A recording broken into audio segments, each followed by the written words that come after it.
Rupa varnadikang sarvang vihaya paramartavit paripurna chidananda svarupena vatishtate. Rupa varnadikang, form, color, etc. Sarvang, everything. Vihaya, discarding. Paramartavit, one who has realized the Supreme. Paripurna Chidananda Svarupena, as an embodiment of infinite consciousness and bliss. Avatishtate, becomes, remains. He who has attained the supreme goal discards all objects as name and form and dwells as the embodiment of infinite consciousness and bliss. Namaste. So, one who has attained the supreme goal, what does that mean? It means that he has identified fully with Brahman alone. He doesn't think he is the body or the mind. He doesn't relate to all the different names and symbols, designations, titles, and whatever of the material world at all. Neti neti. He discards it. He nullifies it. He does not identify with it at all. Because all objects, everything that is perceived, is simply name and form. It's not the reality, because the reality is Brahman. Brahman is undifferentiated, that is, non-dual, boundaryless. There are no differences in Brahman, no others in Brahman, no distinction between subject and object in Brahman. All is one. So when one reaches that, who is he anymore, huh? The earthly identity, the name of the body, that's not him anymore. The conditions of the mind and all the symbolic logic and everything of the intelligence is not him anymore. So what is he? He's pure consciousness. Not exactly consciousness in the sense of the subject that is conscious of an object, but consciousness in the sense that Brahman is fully self-aware and doesn't require any instruments such as a mind or senses to know itself. It knows itself directly. I used the example last week of if you hurt your finger or to move your finger or something, you know. You don't have to look. It doesn't require any senses, because you are the one moving the finger. You know. You don't have to see it, hear it, taste it, or anything else. So, what else could he be but infinite consciousness? Now, again, what do we mean by infinite? Unbounded, limitless. So if, for example, one enters an infinite space, like in the Buddha's transhumanist jhanas, if you enter an infinite space, all the material world disappears. Why? Because if the space is truly infinite, the material creation, no matter how vast it is simply a mote of dust somewhere off in a remote corner.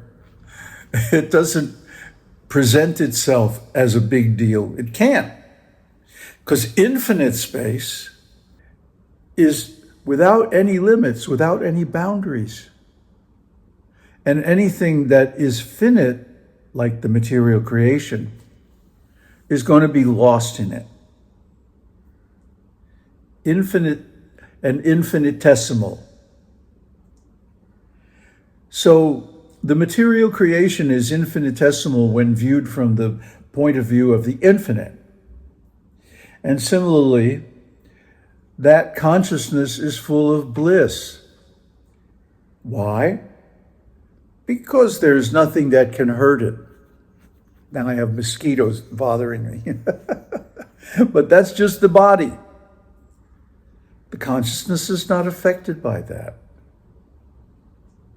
All those bodily afflictions and mental afflictions are temporary.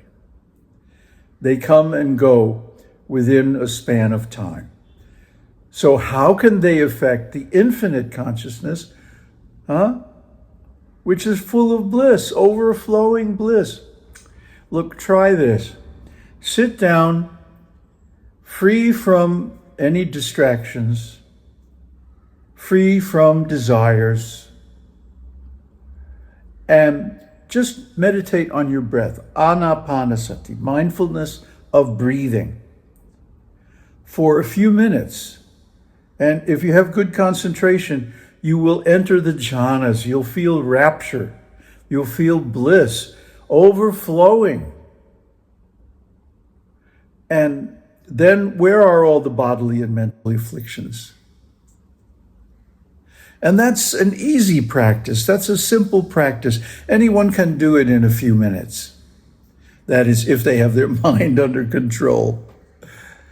But the point is that bliss and rapture are easy to attain even in this world. So what to speak of one who is identified with Brahman? Brahman is like an ocean of bliss. It's not just an overflowing bucket like the third jhana. So this ocean of bliss is eternal by nature. It is not limited in time. It never comes into being and never goes out of being. It's always there, even when the material world is unmanifest, in between one creation and another. Brahman is still there, undisturbed, always same, always full of bliss and knowledge, unlimited existence, no boundaries on its existence. It's always there. Its being is infinite. So we are the same, maybe not in quantity, but in quality, as Brahman, as Shiva, Shivoham, the poet says, Shankaracharya. Shivoham, I am not this body, this mind. I am not my name, my form. I am not this world that I supposedly live in. I am not my age. I am not my country. I am not any of these things. What am I? Shivoham, Shivoham. Shankaracharya got it right. So not that I am Shiva, the creator of the universe and all that, but no, I am of similar quality as Shiva, and that means I get to live in his world.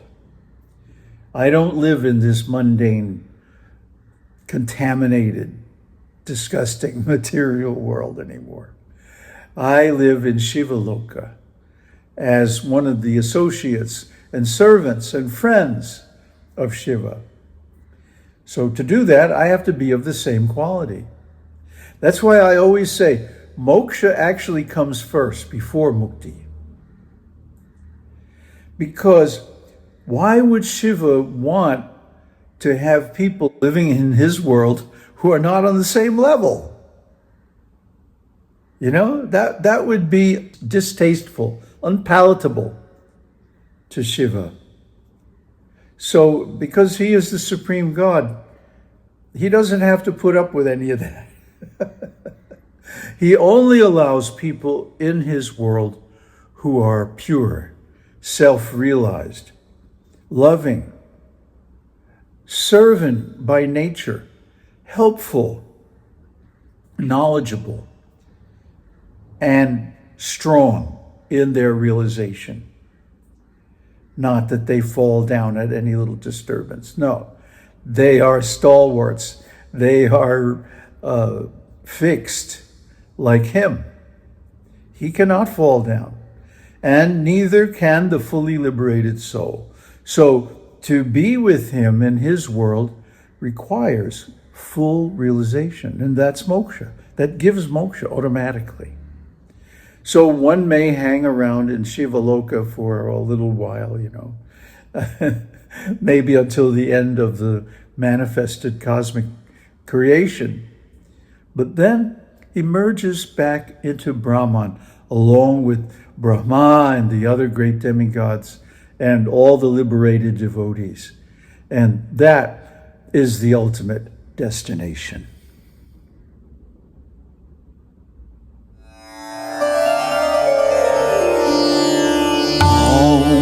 Tat Sat Om Shakti Om